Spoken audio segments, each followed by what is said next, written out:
What's up everyone, welcome to this video. In this video I will show you how to fix if do not disturb keeps turning on your Redmi 13. So to fix this issue, first of all open settings. Now in settings scroll down and here tap on sound and vibration.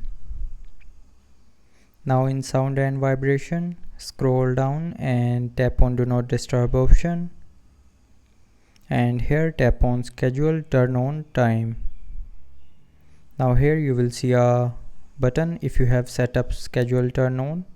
So to fix the keeps turning on issue, then tap on this button to turn it off, and after turning off schedule turn on, the do not disturb keeps turning on issue will be fixed.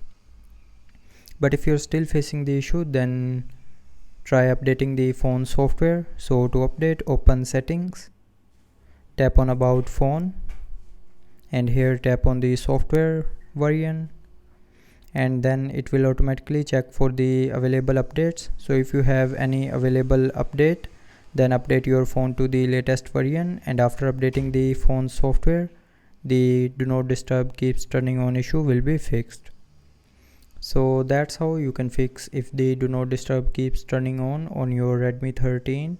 So I hope you liked the video. Thanks for watching.